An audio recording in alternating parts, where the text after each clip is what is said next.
ನಮಸ್ಕಾರ ಎಲ್ಲರಿಗೂ ಜೈ ಶ್ರೀಮನ್ನಾರಾಯಣ. ಪ್ರಥಮವಾಗಿ ಮೇಷರಾಶಿಯವರೆಲ್ಲರಿಗೂ ಕೂಡ ಯುಗಾದಿ ಹಬ್ಬದ ಆರ್ಥಿಕ ಶುಭಾಶಯಗಳು.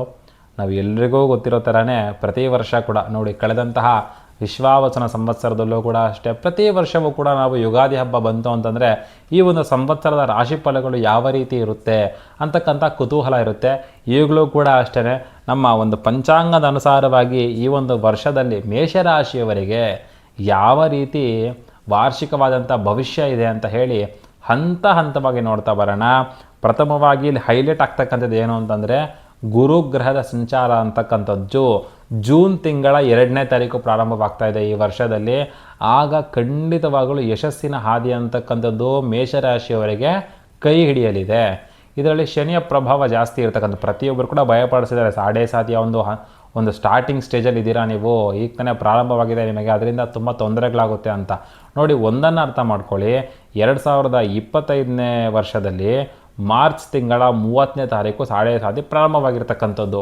ಮೊದಲನೇ ಹಂತದಲ್ಲಿ ಇರತಕ್ಕಂಥದ್ದು ಸತ್ಯನೇ. ಆದರೆ ಏನಾಗುತ್ತೆ ಅಂತಂದರೆ ಎಕ್ಸ್ಪೆಕ್ಟೆಡ್ ಟೈಮಲ್ಲಿ ಸ್ವಲ್ಪ ಕೆಲಸಗಳು ಸ್ವಲ್ಪ ನಿಧಾನ ಆಗ್ತಕ್ಕಂಥದ್ದು. ಇನ್ನೇನು ನಾಳೆ ಕೆಲಸ ಆಗುತ್ತೆ ಅಂತ ನಾವು ಅಂದ್ಕೊಂಡ್ರೆ ಒಂದು ವಾರ ಮುಂದೆ ಹೋಗ್ತಕ್ಕಂಥದ್ದು. ಈ ರೀತಿ ಅನ್ಎಕ್ಸ್ಪೆಕ್ಟೆಡ್ ಡಿಲೇಸ್ ಆಗ್ತಕ್ಕಂಥದ್ದು, ಆಬ್ಸ್ಟಕಲ್ಸ್ ಆಗ್ತಕ್ಕಂಥದ್ದು ಆಗುತ್ತೆ. ಇದು ಯಾಕೆ ಈ ರೀತಿ ಆಗುತ್ತೆ ಅಂತಂದರೆ ಶನಿ ಪರೀಕ್ಷೆ ಅಂತಕ್ಕಂಥದ್ದು ಮಾಡ್ತಾ ಇರ್ತಾನೆ. ತಾಳ್ಮೆಯನ್ನು ಅಭ್ಯಾಸ ಮಾಡಿಸೋದಕ್ಕೆ ಅಷ್ಟೇ. ಈ ರೀತಿ ಎಲ್ಲ ಮಾಡಿದ್ಮೇಲೆ ಸ್ಟಡಿಯಾಗಿ ಗ್ರೋತ್ ಅಂತಕ್ಕಂಥದ್ದು ಕೊಡ್ತಾನೆ. ಆಗ ಹಂತ ಹಂತವಾಗಿ ಅವ್ರು ಗ್ರೋ ಆದಾಗ, ಅವರು ಯಶಸ್ಸಿನ ಹಾದಿಯನ್ನು ಹಿಡಿದಾಗ ಅವರಿಗೆ ಆ ಶ್ರಮ ಅಂತಕ್ಕಂಥದ್ದು ಗೊತ್ತಾಗಬೇಕು. ಅವ್ರು ಯಾವ ರೀತಿ ಕಷ್ಟಪಟ್ಟಿದ್ದಾರೆ ಅಂತಕ್ಕಂಥ ಅವ್ರಿಗೆ ಗೊತ್ತಾದಾಗ ಜಂಬ ಅಂತಕ್ಕಂಥದ್ದು ಬರಲ್ಲ ಅವರಿಗೆ ಅಲ್ವಾ. ಅದರಿಂದ ಒಂದು ಸ್ಟಡಿಯಾಗಿ ಒಳ್ಳೆ ಗ್ರೋತ್ ಅಂತಕ್ಕಂಥದ್ದನ್ನು ಕೊಡ್ತೇನೆ. ಆಗ ಸಡನ್ನಾಗಿ ಡೌನ್ಫಾಲ್ ಅಂತಕ್ಕಂಥದ್ದು ಆಗಲ್ಲ. ಅದು ಶನಿಯ ಪ್ರಭಾವ ಅಂತಕ್ಕಂಥದ್ದಾಗಿರುತ್ತೆ. ಸ್ವಲ್ಪ ಗುರುಗ್ರಹದ ಅನುಕೂಲ ಇರತಕ್ಕಂಥ ಕಾರಣದಿಂದಾಗಿ ಮೊದಲೇ ಮೇಷರಾಶಿಗೆ ನಾನು ಹೇಳ್ತಕ್ಕಂಥದ್ದು ಏನೂ ಬೇಕಿಲ್ಲ. ಯಾಕೆ ಅಂತಂದರೆ ಮೇಷರಾಶಿಗೆ ರಾಶಿಯ ಅಧಿಪತಿಯೇ ಕುಜ. ಅದರಿಂದ ಧೈರ್ಯ ಸಾಹಸಗಳಿಗೆ ಅಧಿಪತಿ. ಅವರಿಗೆ ಯಾವುದೇ ರೀತಿಯಾದಂಥ ಗ್ರಹ ಸಂಚಾರಗಳು ಇದ್ದರೂ ಕೂಡ ಧೈರ್ಯ ಸಾಹಸಗಳಿಗೆ ಅಧಿಪತಿಯಾದಂಥ ಕುಜಗ್ರಹದ ಪರಿಣಾಮದಿಂದಾಗಿ ವಿಪರೀತವಾದ ಧೈರ್ಯ ಇರುತ್ತೆ. ಯಾವುದೇ ಒಂದು ಕೆಲಸ ಕೈ ಹಾಕ್ಬೇಕಾದ್ರೂ ತುಂಬ ಉತ್ಸಾಹದಿಂದ ಕೈ ಹಾಕ್ತಕ್ಕಂಥದ್ದು, ಸಕ್ಸಸ್ ನೋಡ್ತಕ್ಕಂಥದ್ದು ಆಗುತ್ತೆ. ಆದರೆ ಈಗ ಸ್ವಲ್ಪ ಶನಿಯ ಪ್ರಭಾವ ಇರತಕ್ಕಂಥ ಕಾರಣದಿಂದಾಗಿ ಇಷ್ಟು ವರ್ಷ ನೋಡದೇ ಇರತಕ್ಕಂಥದ್ದು ಸ್ವಲ್ಪ ಡೌನ್ಫಾಲ್ಸು ಈಗ ಅವ್ರು ನೋಡ್ತಾ ಇರ್ತಾರೆ. ಎಕ್ಸ್ಪೀರಿಯನ್ಸಸ್ ಅಂತಕ್ಕಂಥದ್ದು ಅವ್ರಿಗೂ ಆಗ್ತಾ ಇರುತ್ತೆ. ಬಟ್ ಗುರುಗ್ರಹದ ಅನುಗ್ರಹದಿಂದಾಗಿ ವಿದ್ಯಾರ್ಥಿಗಳಿಗೆ ಸಂಬಂಧಪಟ್ಟಂಗೆ ಹೊಸದಾಗಿ ಜ್ಞಾನವನ್ನು ಸಂಪಾದನೆ ಮಾಡ್ತಕ್ಕಂಥ ಯೋಗವನ್ನು ಕೊಡ್ತಾನೆ. ಉದ್ಯೋಗಗಳಲ್ಲಿ ಗೌರವ ಹೆಚ್ಚಾಗ್ತಕ್ಕಂಥದ್ದಾಗುತ್ತೆ. 4 ಜನ ಪ್ರಶಂಸಿಸ್ತಾರೆ. ನಿಮ್ಮ ಹೈಯರ್ ಅಥಾರಿಟಿಗಳಿಂದ ನಿಮಗೆ ಅಪ್ರಿಸಿಯೇಷನ್ ಬರ್ತಕ್ಕಂಥದ್ದು ಇದೆಲ್ಲ ಕೂಡ ಆಗ್ತಕ್ಕಂಥ ಸಾಧ್ಯತೆಗಳು ಇದೆ. ಶನಿಗ್ರಹದ ಪ್ರಭಾವದಿಂದ ಸ್ವಲ್ಪ ಕೆಲಸಗಳಲ್ಲಿ ಒತ್ತಡ ಆಗ್ಬೋದು, ಮೆಂಟಲ್ ಸ್ಟ್ರೆಸ್ ಅಂತಕ್ಕಂಥದ್ದು ಜಾಸ್ತಿ ಆಗ್ಬೋದು. ಕೆಲವೊಮ್ಮೆ ನಾವು ಏನು ಕೆಲಸ ಮಾಡಿದ್ದೀವಿ ಅದಕ್ಕೆ ಪ್ರತಿಫಲ ಇಮಿಡಿಯೇಟಾಗಿ ಬರೋಲ್ಲ, ತುಂಬ ನಿಧಾನ ಆಗ್ತಾ ಇರುತ್ತೆ. ಅಲ್ಲಿ ಸ್ವಲ್ಪ ಫ್ರಸ್ಟ್ರೇಟ್ ಆಗ್ತಕ್ಕಂಥದ್ದು. ಅದರಿಂದ ಮಾತಿನಿಂದ ಸಮಸ್ಯೆಗಳು, ವಾಕ್ಸ್ಥಾನ ಅಂತಂದರೆ ಮಾತಿನಿಂದ ಸಮಸ್ಯೆಗಳು ಬರ್ತಕ್ಕಂಥದ್ದು. ಈ ರೀತಿಯಾದಂಥ ಫಲಿತಾಂಶಗಳು ಕೂಡ ಇದೆ. ತುಂಬ ತಾಳ್ಮೆಯಿಂದ ವರ್ತನೆ ಅಂತಕ್ಕಂಥದ್ದನ್ನು ಮಾಡಿ. ಯಾವುದೇ ಕಾರಣಕ್ಕೂ ಕೂಡ ಸಡನ್ನಾಗಿ ರೆಸಿಪ್ರೊಕೇಟ್ ಮಾಡೋಕ್ಕೆ ಹೋಗಬೇಡಿ. ಉದ್ಯೋಗದಲ್ಲಾಗಿರ್ಬೋದು, ಕುಟುಂಬ ಜೀವನದಲ್ಲಿ, ವೈವಾಹಿಕ ಜೀವನದಲ್ಲಾಗಿರ್ಬೋದು, ಯಾವುದೇ ಕಾರಣಕ್ಕೂ ಸಡನ್ನಾಗಿ ಏನೋ ನಾನು ಹೇಳೋಕ್ಕೆ ಹೋಗಬೇಡಿ. ಆಗ ಮಾತಿನಿಂದ ಸಮಸ್ಯೆಗಳು ಜಾಸ್ತಿ ಆಗ್ತಕ್ಕಂಥದ್ದಾಗುತ್ತೆ. ಆ ಒಂದು ವಿಚಾರ ಹೇಳೋಕ್ಕೋದ್ರೆ ಅದು ಇನ್ನೇನೋ ಹಾಗೆ ಅನಾರ್ಥಗಳಿಗೆ ದಾರಿ ತಗೊಳ್ತಕ್ಕಂಥ ಸಾಧ್ಯತೆ ಇರುತ್ತೆ. ಇದರಿಂದನೇ ವಿಶೇಷವಾಗಿ ಶನಿಯಿಂದ ಒಂದು ವ್ಯಯಸ್ಥಾನದಲ್ಲಿ ಇರ್ತಕ್ಕಂಥದ್ದು, ಶನಿ 12ನೇ ಮನೆಯಾದಂತಹ ಮೀನರಾಶಿಯಲ್ಲಿ ಇರತಕ್ಕಂಥ ಕಾರಣದಿಂದಾಗಿ ವ್ಯಯಸ್ಥಾನ ಅಂತಂದರೆ 12ನೇ ಮನೆ. ಸ್ವಲ್ಪ ಆದಾಯ ಚೆನ್ನಾಗೇ ಇರುತ್ತೆ. ಆದರೆ ವ್ಯಯಸ್ಥಾನದಲ್ಲಿ ಶನಿ ಇರತಕ್ಕಂಥ ಕಾರಣದಿಂದ ಸ್ವಲ್ಪ ಖರ್ಚುಗಳು, ಅನಿರೀಕ್ಷಿತ ಖರ್ಚುಗಳು, ಅಂದರೆ ನಮ್ಮ ಎಕ್ಸ್ಪೆಕ್ಟೆಡ್ ರೀತಿ ಇರಲ್ಲ. ನಮ್ಮ ನಿರೀಕ್ಷಣೆಗೂ ಮೀರಿ ಬೇರೆ ಏನಾದಕ್ಕೂ ದುಡ್ಡನ್ನು ಖರ್ಚು ಮಾಡಬೇಕಾಗುತ್ತೆ. ಈ ರೀತಿ ಎಲ್ಲ ಕೂಡ ದುಡ್ಡು ಅಂತಕ್ಕಂಥ ವ್ಯಯ ಆಗ್ತಾ ಇರುತ್ತೆ. ಬಟ್ ಸೂರ್ಯಗ್ರಹದ ಪ್ರಭಾವ ಆಗಿದೆ, ರವಿಬಲ ಅಂತಕ್ಕಂಥದ್ದು ಇರೋದ್ರಿಂದ ಸಮಾಜದಲ್ಲಿ ಗೌರವ ಜಾಸ್ತಿ ಆಗ್ತಕ್ಕಂಥದ್ದು. ಮತ್ತು ನಾನು ಹೇಳಿದ ರೀತಿ ಅಧಿಕಾರಿಗಳಿಂದ ಸ್ವಲ್ಪ ಗೌರವ ಜಾಸ್ತಿ ಆಗುತ್ತೆ, ನಿಮ್ಮ ಮೇಲಾಧಿಕಾರಿಗಳಿಂದ, ಉದ್ಯೋಗ ಸ್ಥಳದಲ್ಲಿ.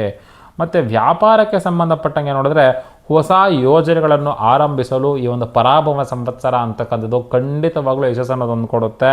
ವ್ಯವಹಾರಗಳಲ್ಲಿ ಸ್ವಲ್ಪ ನಿಧಾನವಾದಂಥ ಬೆಳವಣಿಗೆ, ಸಡನ್ ಗ್ರೋತ್ ಅಂತಕ್ಕಂಥ ರ್ಯಾಪಿಡ್ ಗ್ರೋತ್ ಅಂತಕ್ಕಂಥದ್ದು ಆಗಲ್ಲ. ಬಟ್ ವ್ಯವಹಾರಗಳಲ್ಲಿ ಸ್ಲೋ ಆ್ಯಂಡ್ ಸ್ಟಡಿಯಾಗಿ ಗ್ರೋ ಆಗ್ತಕ್ಕಂಥದ್ದು ಕಂಡು ಬರ್ತಾ ಇದೆ. ಹಣಕಾಸಿನ ಸ್ಥಿತಿ ತೆಗೆದುಕೊಂಡಾಗ ಆದಾಯದಿಂದ ನಾನು ಹೇಳಿದ ಹಾಗೆ ಖರ್ಚುಗಳು ಜಾಸ್ತಿ ಆಗ್ತಕ್ಕಂಥದ್ದು. ಯಾಕೆ ಅಂದರೆ ಶನಿ 12ನೇ ಮನೆ ವ್ಯಯಸ್ಥಾನದಲ್ಲಿ ಇರತಕ್ಕಂಥ ಕಾರಣದಿಂದಾಗಿ ಇದು 2027 ಜೂನ್ ತಿಂಗಳು 2ನೇ ತಾರೀಕುವರೆಗೂ ಇರುತ್ತೆ ವ್ಯಯಸ್ಥಾನದಲ್ಲೇ. ಅದರಿಂದ ಹುಷಾರಾಗಿರಬೇಕಾಗುತ್ತೆ. ಕುಟುಂಬ ಮತ್ತು ಸಂಬಂಧಗಳಿಗೆ ಸಂಬಂಧಪಟ್ಟರೆ ನೋಡಿ, ಮನೆಯಲ್ಲಿ ಸದಸ್ಯರ ಜೊತೆ ಸ್ವಲ್ಪ ಸಹಕಾರ ಅಂತಕ್ಕಂಥ ಕೊಡಬೇಕಾಗುತ್ತೆ. ನೀವು ಅವರೆಲ್ಲ ಒಂದನ್ನು ಹೇಳಿದಾಗ ನೀವು ಅದು ನಿರ್ಧಾರ ತೆಗೆದುಕೋಬೇಕಾಗುತ್ತೆ. ಯಾವುದೇ ಒಂದು ವಿಚಾರ ಆಗಿರ್ಬೋದು. ಈಗ 4 ಜನ ಸೇರಿ ಮನೆಯಲ್ಲಿ ಒಂದು ನಿರ್ಧಾರ ತೆಗೆದುಕೊತಾ ಇದ್ದಾರೆ ಅಂದರೆ ನೀವು ಏನೋ ಬೇರೆದನ್ನ ಯೋಚನೆ ಮಾಡಿದ್ರೆ ಬೇಡ ಅಂತ ಹೇಳ್ತೀರ ಮುಂದಾಲೋಚನೆಗಳಿಂದ. ಆದರೆ ಈ ಒಂದು ಟೈಮಲ್ಲಿ ನೀವು ಕೂಡ ಸಹಕಾರ ಅಂತಕ್ಕಂಥದ್ದು ಮಾಡಲೇಬೇಕಾಗುತ್ತೆ. ಅದರಿಂದ 4 ಜನರಲ್ಲೂ ಒಂದು ಒಳ್ಳೆ ಕೋಆರ್ಡಿನೇಷನ್ ಬರುತ್ತೆ, ಒಳ್ಳೆ ನಿರ್ಧಾರಗಳು ತೆಗೆದುಕೊಳ್ತೀರ ಮನೆಗಳಲ್ಲಿ ಆಗ್ತಕ್ಕಂಥ ಶುಭ ಕಾರ್ಯಗಳ ಬಗ್ಗೆ. ದಾಂಪತ್ಯ ಜೀವನದಲ್ಲಿ ಪರಸ್ಪರ ತುಂಬಾ ಅರ್ಥ ಮಾಡ್ಕೋಬೇಕಾದ ಸಿಚುವೇಶನ್ಸ್ ಬರುತ್ತೆ. ಶನಿಯ ಪ್ರಭಾವದಿಂದ ಅನಾರ್ಥಗಳಾಗ್ತಕ್ಕಂಥದ್ದು, ನೀವೇ ಒಂದು ಹೇಳಿದ್ರೆ ವಾಕ್ಸ್ಥಾನದಿಂದ ಅವ್ರು ಇನ್ನೊಂದು ಏನೋ ಅರ್ಥ ಮಾಡ್ಕೊಂಡು ಅಸ್ಯೂಮ್ ಮಾಡ್ಕೊಳ್ತಕ್ಕಂಥ, ಅದರಿಂದ ಜಗಳಾಗ್ತಕ್ಕಂಥದ್ದು, ಈ ರೀತಿಯ ಸಾಧ್ಯತೆಗಳು ಇದೆ. ಅದರಿಂದ ಪರಸ್ಪರ ಅರ್ಥ ಮಾಡ್ಕೊಳ್ತಕ್ಕಂಥದ್ದು ತುಂಬಾ ಬೇಕಾಗುತ್ತೆ. ಹಿರಿಯರ ಆರೋಗ್ಯದ ಕಡೆ ಸ್ವಲ್ಪ ಗಮನ ಅಂತಕ್ಕಂಥದ್ದನ್ನು ಕೊಡಿ ಮೇಷರಾಶಿಯವರು. ಮನೆಯಲ್ಲಿ ದೊಡ್ಡವರು ಏನಾದರೂ ಇದ್ದರೆ, ತಾಯಿಯ ವಯಸ್ಸಿಗೆ ಸಂಬಂಧಪಟ್ಟವರು ಅಥವಾ ತಾಯಿಯ ಒಂದು ರಿಲೇಷನ್ಸ್ ಕೂಡ ಆಗಿರ್ಬೋದು, ಅವರ ಒಂದು ಆರೋಗ್ಯದ ಕಡೆ ಸ್ವಲ್ಪ ನೀವು ಗಮನ ಅಂತಕ್ಕಂಥದ್ದನ್ನು ಕೊಡಿ. ವಿದ್ಯಾರ್ಥಿಗಳಿಗೆ ಸಂಬಂಧಪಟ್ಟಂಗೆ ಸ್ಪರ್ಧಾತ್ಮಕ ಪರೀಕ್ಷೆಗಳಲ್ಲಿ ಅವಕಾಶಗಳಿದೆ, ನಿಮಗೆ ಉತ್ತಮವಾದಂಥ ಫಲಿತಾಂಶಗಳು ನೋಡ್ತಕ್ಕಂಥ ಅವಕಾಶ ಇದೆ.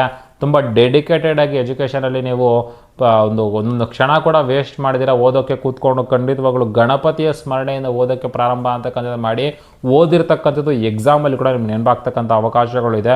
ಹೊಸ ವಿಷಯಗಳನ್ನು ಕಲಿತಕ್ಕಂಥದ್ರಲ್ಲಿ ಏನಾದರೂ ಎಕ್ಸ್ಟ್ರಾ ಕರಿಕ್ಯುಲರ್ ಆ್ಯಕ್ಟಿವಿಟೀಸು, ಒಂದು ಹೊಸ ಕೋರ್ಸ್ ಮಾಡಬೇಕು, ಜಾಬ್ ಓರಿಯೆಂಟೆಡ್ ಕೋರ್ಸ್ ಮಾಡಬೇಕು, ಈ ರೀತಿಯಾದಂಥ ಯೋಚನೆಗಳು ನೀವೇನಾದರೂ ಇಟ್ಕೊಂಡಿದ್ರೆ ಖಂಡಿತವಾಗಲೂ ಈ ವರ್ಷದಲ್ಲಿ ಅದನ್ನು ನೀವು ಪರಿಪೂರ್ಣವಾಗಿ ಪೂರ್ಣ ಮಾಡ್ತಕ್ಕಂಥ ಅವಕಾಶಗಳು ಕಂಡುಬರುತ್ತೆ. ಏಕಾಗ್ರತೆ ಜಾಸ್ತಿ ಮಾಡ್ಕೊಳ್ಳಿ. ಶಿವನ ದೇವಸ್ಥಾನಕ್ಕೆ ಹೋಗಿ ಓಂ ಸೋಮಾಯ ನಮಃ ಅಂತಕ್ಕಂಥ ಮಂತ್ರನ ಪ್ರತಿ ಸೋಮವಾರ ಅಟ್ಲೀಸ್ಟ್ ಒಂದು 28ರಿಂದ 54 ಬಾರಿ ಜಪ ಅಂತಕ್ಕಂಥದ್ದನ್ನು ಮಾಡಿ.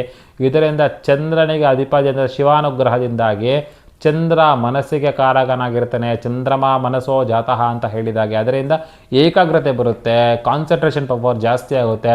ನೀವು ಬರೀತಕ್ಕಂಥ ಸ್ಪರ್ಧಾತ್ಮಕ ಪರೀಕ್ಷೆಗಳಲ್ಲಿ ಒಳ್ಳೆ ಅಂಕಗಳು ಸಾಧಿಸ್ತಕ್ಕಂಥ ಒಂದು ಫಲಿತಾಂಶಗಳು ಕೂಡ ಬರುತ್ತೆ. ಆರೋಗ್ಯಕ್ಕೆ ಸಂಬಂಧಪಟ್ಟಂಗೆ ನೋಡಿಕೊಂಡ್ರೆ ಸರಿಯಾದಂಥ ವಿಶ್ರಾಂತಿ ತುಂಬಾ ಅಗತ್ಯವಾಗಿರುತ್ತೆ.